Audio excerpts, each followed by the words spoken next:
You have big dreams of losing weight and creating a healthy, joyful life. But you find yourself craving sugar, caught up in what the scale says, and diet hopping. Dieting is the old way of losing weight. And the good news is I'm going to give you a new way of eating so you can ditch diets for good and build a healthy relationship with real food. My name is Megan Olson, certified nutrition practitioner, creator of Skinny Fitalicious, and your host of the Dish on Diets show.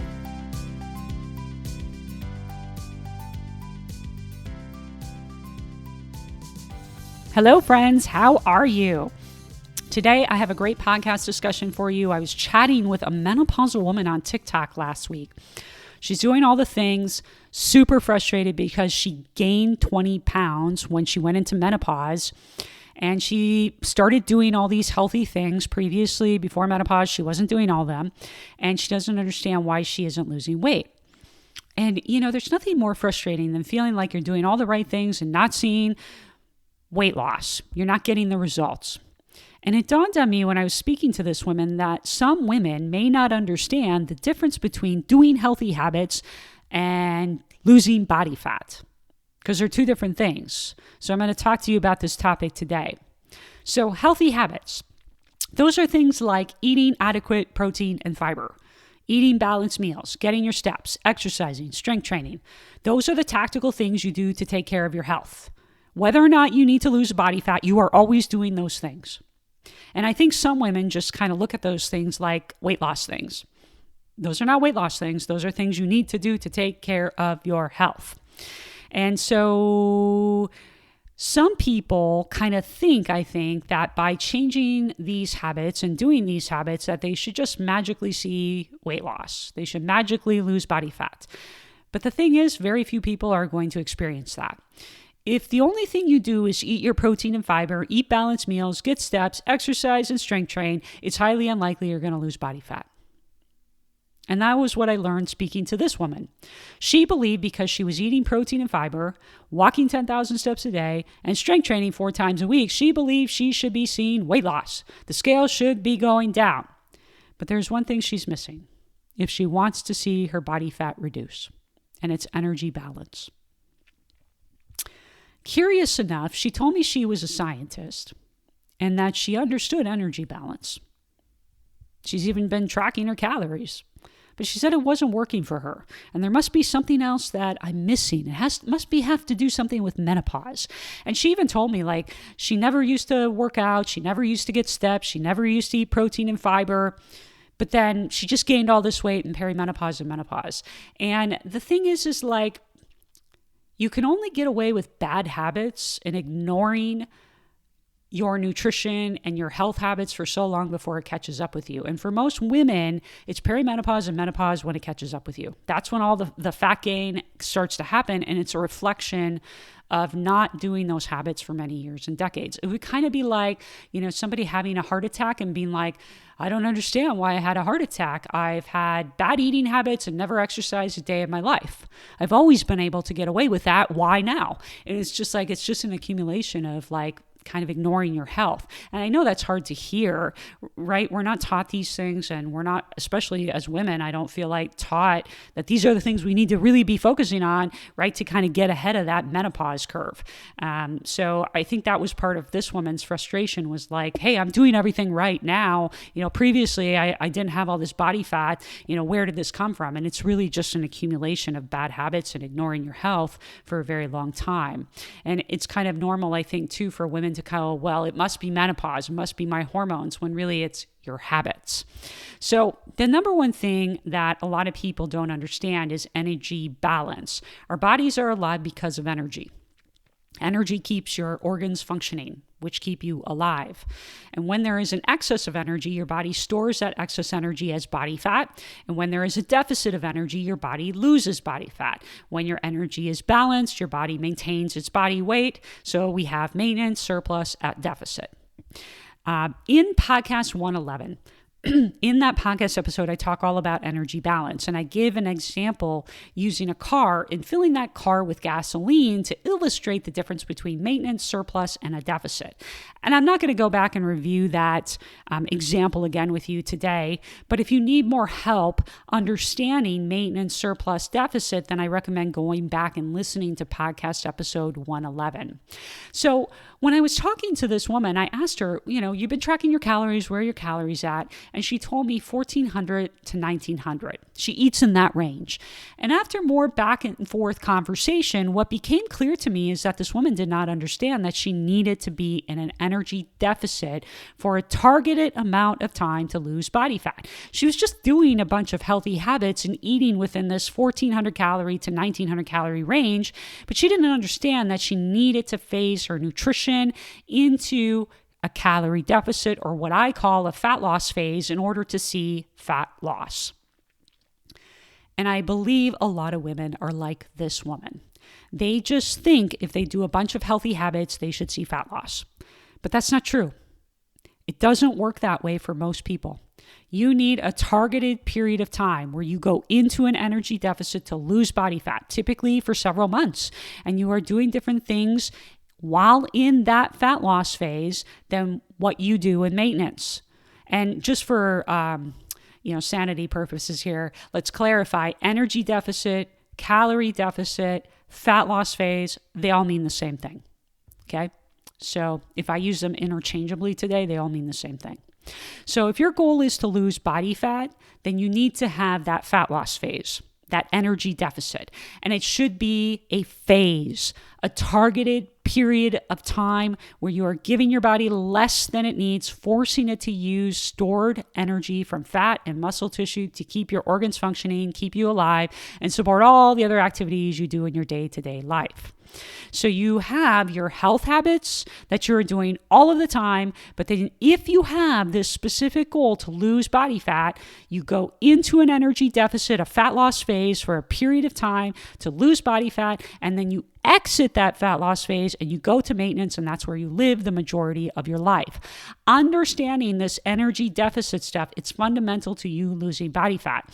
And it was clear speaking to this woman that she was missing this piece of the puzzle. I've been working with midlife women in my nutrition practice now for 11 years. And this energy balance stuff is one fundamental piece I do see missing for a lot of women. A lot of women who come work with me, they really do understand calories, and they've tracked calories before, and they've heard over and over again that they need a calorie deficit to lose weight. But what they do not understand is energy balance, and that it is a phase. You have to pick a time frame and you have to execute your deficit for that time frame. And certain things need to change in that time frame that are different from when you are in maintenance. Also, some women think they should be in a caloric deficit forever. That's just where they're going to live their life forever. That is not true. Your fat loss phase is a phase. You do a calorie deficit for a period of time, then you go to maintenance, and maintenance is where you are living your life the majority of the time, and your health habits, you are doing them regardless of if you are in a deficit or in maintenance. Okay, so let's talk about the things that you need to change in a fat loss phase that are different from when you are in maintenance. First are your calories. Calories are just a measurement of energy, basically the amount of food you're eating, right? So you need to first know where your maintenance calories are, and then from there, you can know what your deficit calories are going to be. You can use the calculator. I have a free calculator on my website where you can determine your calories. And my calculator will tell you both your maintenance and your deficit calories. I will put the link to that free calculator of mine in the show notes for you, so you can go click on that. And when you click on your calories, I want you to understand that your calories are always a range. Whether you're in maintenance or in a deficit, your calorie targets are always a range, not a specific number. Our bodies do not burn energy the same every single day. So working within a range is also very helpful so that you don't get stuck on one number and also kind of get stuck into that perfectionist mentality of like, I have to hit this number or else I'm failing. The all or nothing that a lot of people kind of slip into when they're doing this stuff. The range is very helpful, so you realize that, hey, if I'm mostly consistent and I'm in this range, I'm doing a good job. It's not like you have to hit this number or else. That's not how it works. So my free calculator will give you a range for your deficit. It's actually going to tell you, here's the amount of calories for losing a half a pound a week, and here's the amount of calories for losing 1 pound a week. That is your fat loss phase target calories. That is your deficit range. And the maintenance calories are also in my calculator. What you can do is take those maintenance calories, and all you have to do is plus or minus 100 calories on either side of that number. That is your maintenance range. Okay? So when you are in a targeted fat loss phase or calorie deficit, your calorie deficit numbers, your target range, are the calories you are aiming for while you're in that deficit. And you will have to plan ahead of time what you're going to eat, and you may have to plan more closely what you're going to eat during that calorie deficit phase to manage your calories. That is the first difference from maintenance. You have to have that calorie deficit range, and you need to plan a little bit closer and more ahead of time to manage those calories while still aiming for your protein and fiber. Second thing that is different in a fat loss phase than a maintenance phase are your steps. Steps must come up, not exercise, steps. Exercise and steps are two different things. Steps are part of your deficit. So number one most important thing in a deficit is your calorie deficit with food, and number two are your steps. Steps are part of your deficit. If your baseline, your maintenance baseline, you get 10,000 steps a day while you're at your baseline in maintenance, that's just kind of where you live your everyday life. Now, if you go into a fat loss phase, your steps must increase. Something like 12,000, 13,000 steps. And it will not be forever. You're not going to live your life there forever. It's just temporary while you are in that targeted fat loss phase for that period of time.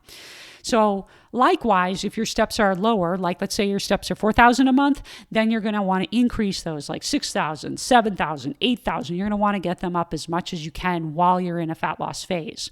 So regardless, no matter where your steps are, the bottom line is they must come up in a deficit. Steps are part of your deficit. Your deficit doesn't care if it's too cold outside or if it's too hot outside or if it's raining or you don't feel like it. In order to get results, you got to really boogie on the steps, not exercise, steps. Steps are just general movement. And you may have to do like really silly things in your life to just inconvenience yourself. Our lives are way too convenient. We have grocery delivery, we have Amazon Prime. Basically, nobody goes to the mall to go shopping anymore. You need to deliberately inconvenience yourself in your day-to-day life to get more general movement. It is not enough to just do 30 minutes of exercise or 60 minutes at the gym and then sit on your butt all day long. If you are in that targeted fat loss phase, your steps have to come up. It is part of the deal, gang. You got to find solutions to getting them up. I know it's kind of a pain in the butt, but remember, it is called a phase. It's not where you're going to live your life forever. Third, you need to use a food scale and track your food on a food scale while in a fat loss phase. That means no measuring cups, no measuring spoons. Those are highly inaccurate ways to track your calories. And if you use them, that means that the calories you are tracking are inaccurate because you're not weighing food on a food scale and entering it into your tracking app in grams or ounces. Cups and spoons must be limited as much as possible while in a fat loss phase to ensure that the calories you're reporting are actually accurate. We know from studies that people miscalculate their calories up to 40%. That is a heck of a lot. If you're 40% off with tracking your calories because you're not using a food scale, you're going to be banging your head against a wall potentially, right? So use a food scale. In maintenance, you don't need to use a food scale all the time. You have a lot more flexibility in maintenance with your calories. But when you are in a fat loss phase, you just can't do that. You're not going to want to do that. Your calories are going to be wrong. And actually, I just had this happen the other day with a client who realized she was entering her peanut butter in her tracking app in tablespoons. And when I pointed this out to her, she began weighing her peanut butter in grams on a food scale and realized she was not reporting her calories correctly. Her calories were wrong because she was calculating her peanut butter wrong. She was actually eating more peanut butter than she was reporting. She was eating more calories than she was reporting. This is a very common mistake a lot of people make, so don't feel bad if you didn't know this. It's quite commonly something people just don't know about. They don't realize they need to be doing this. But while you are in a fat loss phase, you do need to use a food scale as much as possible to ensure that the calories you're tracking are accurate. Now, you don't need to take your food scale with you to a restaurant. You're going to look like a psycho if you do that. You don't need to do that. Estimate the best you can.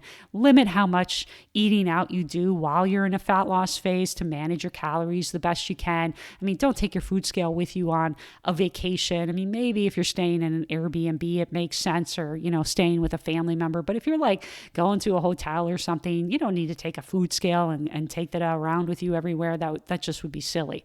But do know when you go out, the more you go out, the more that you go on vacation and take breaks from your deficit, the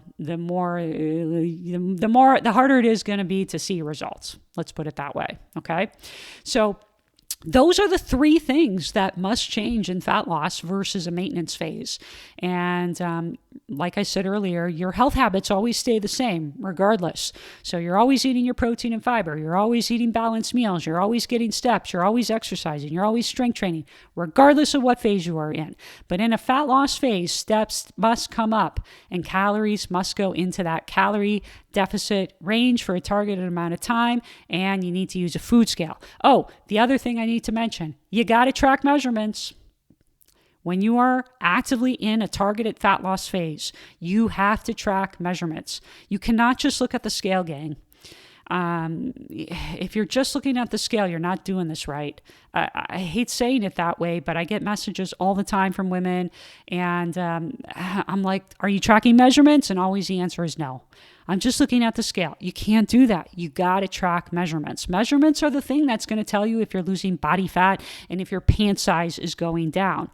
And the other thing is if the scale is driving you crazy, just get rid of it. The scale takes a very long time to catch up with what you're doing. It just does. Accept it. You got to accept this. Some women logically understand this, but mentally and emotionally, they can't handle the scale because they've done so much crash dieting. Crash dieting, yeah, the scale is going to go down fast, but when you are actually not starving yourself and you're doing this responsibly so you don't lose as much muscle mass as you did with crash diets, it's just going to take time. Fat loss takes time to reflect on the scale. And I have seen, just cases with clients, multiple cases of clients. I just had one 2 weeks ago where a client has dropped 2 or 3 pant sizes. She is literally shrinking. 2 or 3 pant sizes, she is down. Guess what's happened with the scale? It hasn't moved at all. Scale is exactly the same. And I've seen this over and over again, multiple cases of clients where the scale just literally stays the same for a long period of time, even though their pant size is going down. Sometimes I will see clients that it's all the way to a year. I just had a client the other day who her scale weight went down 20 pounds after a year of dedicated work. Now, we weren't just doing work and hoping and praying that she was going to get there. Her measurements were going down. We knew everything was working. She was literally shrinking. She went down like 3 or 4 pant sizes during that year time frame. It was the craziest phenomenon, but her scale weight, it just stayed exactly the same. And that is simply because people are gaining muscle simultaneously as they're losing fat. So you lose 10 pounds, you gain 10 pounds of muscle, right? So the scale is basically breaking even. And it's not moving. And it's going to frustrate the heck out of you if you don't listen to what I say. If your measurements are going down and you're taking measurements and you're seeing that the measurements are going down and down and down, you're losing body fat. It's working. You don't even need to question it. Regardless of what the scale says, you just have to keep doing what you're doing. It's all working if your measurements are going down. The scale, it's going to eventually reflect what you're doing. It may be months, it may be a year before that happens. It really just depends on where your body composition is at when you start all of this stuff. So if the scale is making you crazy and you can't handle it, just get rid of it and just track your measurements. Okay? Now, let's talk about food. Because people sometimes drive themselves crazy with the foods that they eat when they're dieting versus not dieting. I don't know who needs to hear this, but the food you eat while you're in a fat loss phase are the exact same food you eat in a maintenance phase. The portion sizes are just different. So a lot of times people have the foods they eat when they're dieting and then the foods they eat when they're eating like normal. That's not a thing.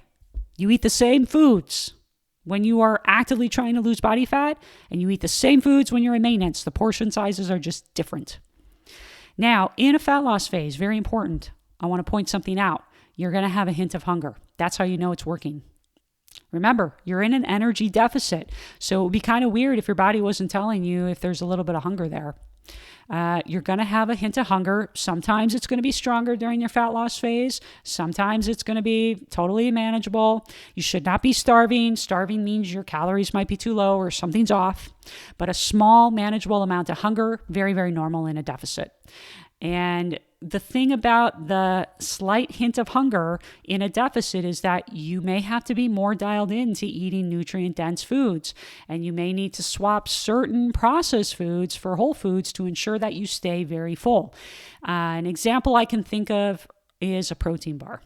Your protein bar may have the exact same amount of calories as a meal. But that meal that's nutrient dense is going to keep you fuller. So you're going to have to consider that kind of stuff while you're in a deficit to keep your hunger manageable. Eating more processed foods, your hunger is going to be less manageable than eating more nutrient dense foods and hitting your protein and fiber goals. Okay. But overall, the types of foods you eat do not change whether you're in fat loss or in maintenance. Your normal is no different than when you're in fat loss. Just the portion sizes change. And you do not need to eat all healthy foods. I want to stamp this on every midlife woman's head. There are so many midlife women who come work with me and they have like this belief or this thinking that they can only eat healthy foods or they can only eat clean foods, and then they beat themselves up when they eat something less nutritious. I ate a cookie, oh my God, it's terrible, I'm not going to get fat loss. This is false. And we really need to break this belief that a lot of people have that you can only eat healthy stuff and no fun stuff when you're trying to lose weight. That's false. You can lose body fat while still including foods that you enjoy, and you should be doing that. That doesn't mean you eat all junk food. It means most of your calories should be nutrient-dense foods, hitting your protein and fiber, and then you should be planning in fun stuff. Women tend to restrict way too much when they're trying to diet. So when you go into a fat loss phase, you can't be that woman who restricts all the time. Because if you restrict all the time, what's going to happen? You're going to overeat and you're going to blow your calories. Include the foods you love. All foods can fit. Whether you are in fat loss phase, whether you're in a maintenance phase, all foods can fit and they can be part of a healthy dietary pattern. Now, this leads me to say that if you have a poor relationship with food, you should absolutely not be going into a fat loss phase or tracking calories. Now is not the time. If you eat a food and you think that you did something wrong, you feel guilty for eating that food, or you get around certain foods that trigger you and you overeat them, that is a sign that your relationship with food needs work. Calorie counting or trying to be in a fat loss phase right now is going to get you nowhere because you have these behavior patterns of overeating and it's just going to blow your calories. And then what's worse is it's also going to start to impact your relationship with yourself. You're going to start to criticize yourself and beat yourself up and tell yourself you can never do this. And see, I'm always screwing up. And see, I have to have more willpower and be perfect. You literally start to erode the relationship with yourself and your belief in yourself. You can't have that. You can't afford for that to happen. You just will never be consistent if you have a poor relationship with food. If you try to go right into fat loss, it's kind of like you're still in high school and you need to graduate high school, but you're trying to go to college even though you haven't finished high school. You got to graduate high school first. So you need to work on having a healthy relationship with food first before you ever think about being in a targeted calorie deficit phase. You can't go to college until you graduate high school. Podcast episode 117, I give you the steps to heal your relationship with food. For some people, they still need coaching, and that individualized coaching is something they need. Sometimes listening to a podcast is not enough to get out of that restrictive cycle. A lot of women are calorie counting their way to nowhere because they have this like really bad relationship with food, and there's just no way you can go into a fat loss phase until you improve that first. You're not going to be successful. You're not going to be consistent. You'll end up restricting way more. And additionally, if you have unregulated emotions and you use food to suppress, to distract, to cope with your emotions, or you use food to reward yourself for getting through the day, or you have an all or nothing mindset around food or habits, you're either all all in or you're all out. These behavior patterns need to be addressed before you ever do a fat loss phase. A fat loss phase will always make these behavior patterns so much worse, and I can't stress this enough. It's kind of like having a bunch of cracks in the foundation of your house and wanting to put a new kitchen in. A new kitchen isn't going to work with a faulty foundation. You have to fix the foundation before you can actually put in the new kitchen, okay? And as always, I want you to remember your foundation also includes your health habits. You need to have your health habits in place before jumping into fat loss. You can't go into fat loss and not have a routine around how you get your protein. I mean, what a lot of people do is they eat no protein in the morning and then they get to dinner time and they're like, oh shoot, I got to eat 70 grams of protein. I mean, that's like not doable at 5 o'clock at night. That's unrealistic, right? So you have to have a good routine around how do you get your protein? How do you eat your balanced meals? How do you eat your fiber? What's your meal planning routine? What are some of the staple meals that you go to that make your life easy? How do you get your steps? How do you get your strength training? All those things are part of your foundation and should be in place before ever thinking about a fat loss phase.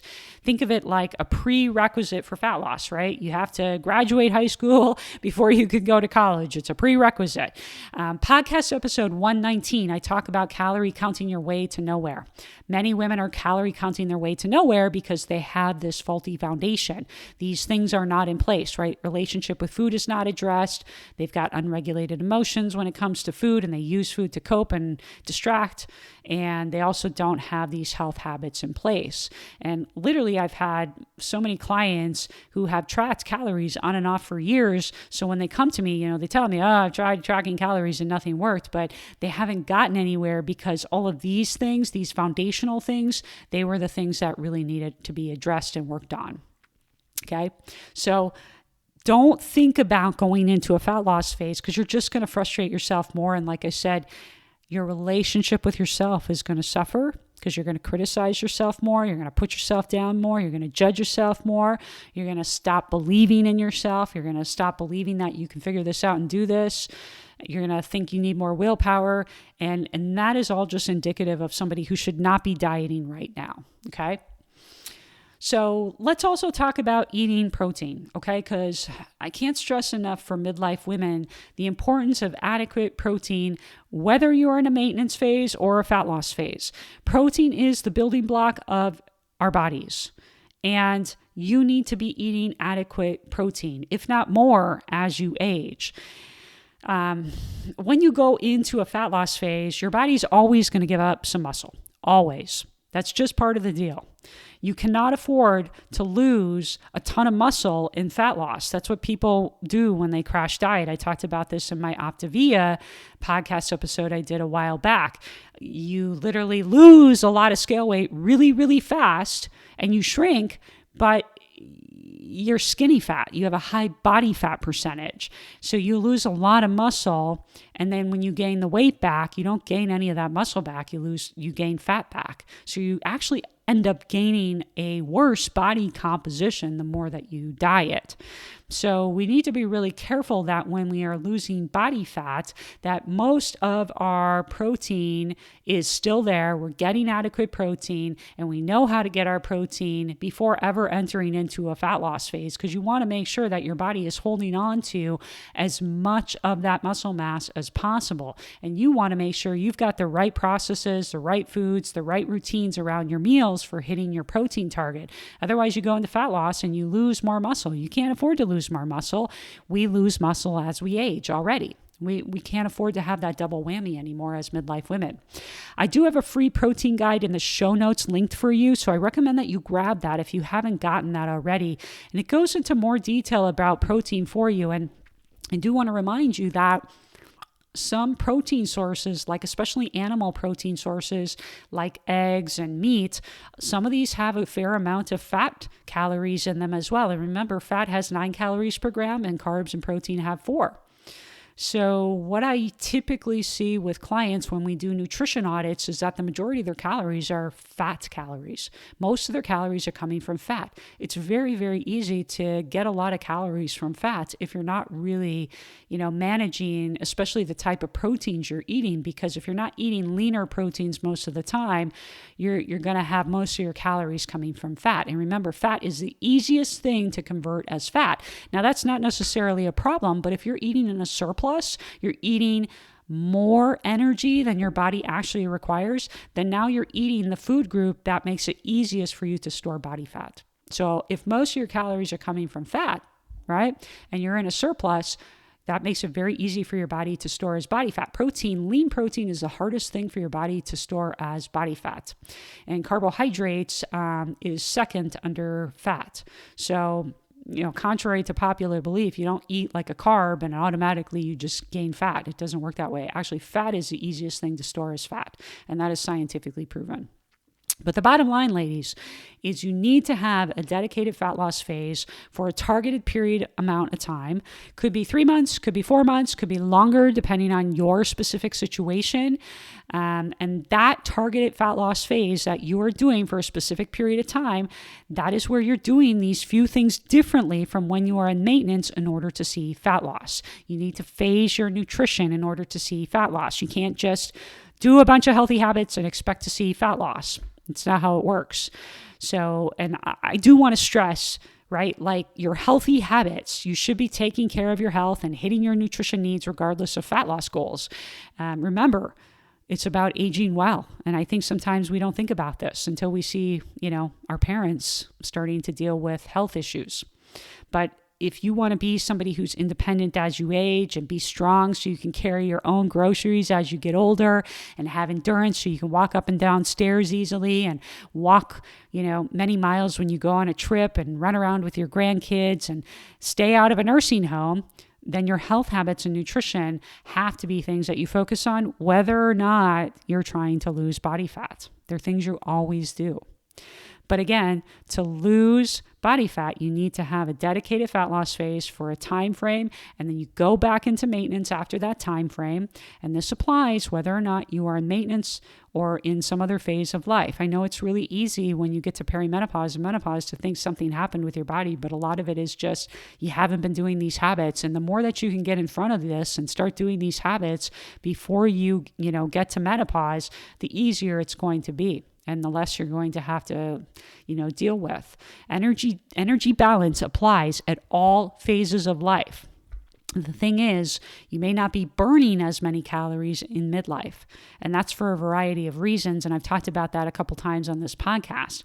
One really big reason is we are really convenienced in our society. Amazon Prime everything, DoorDash everything is delivered.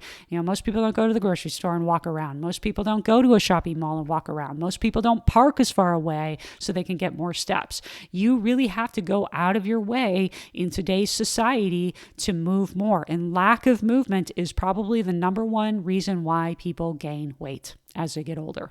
We are just sitting more with the increases of technology.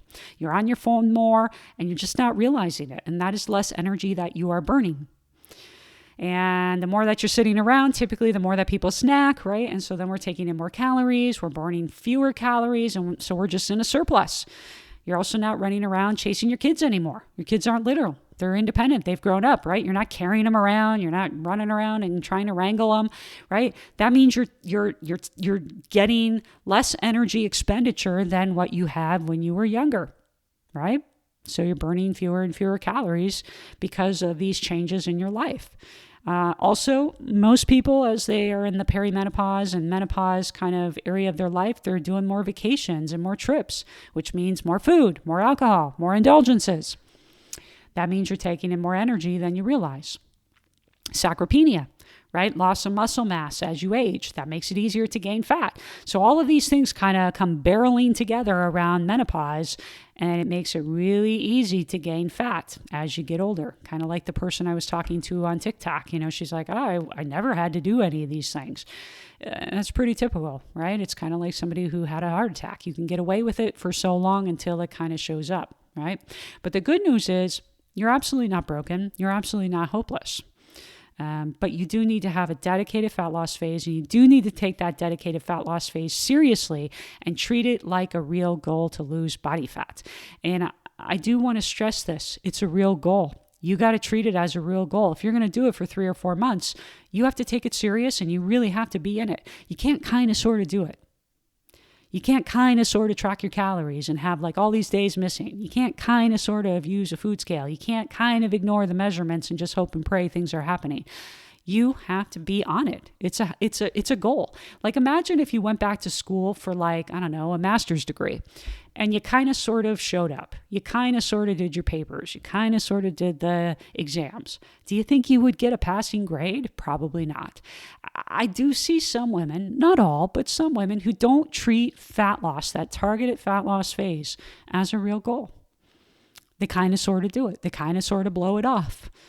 Your results are going to be reflective of how you treat that goal. If you give it a C or D effort, you're going to get C or D results.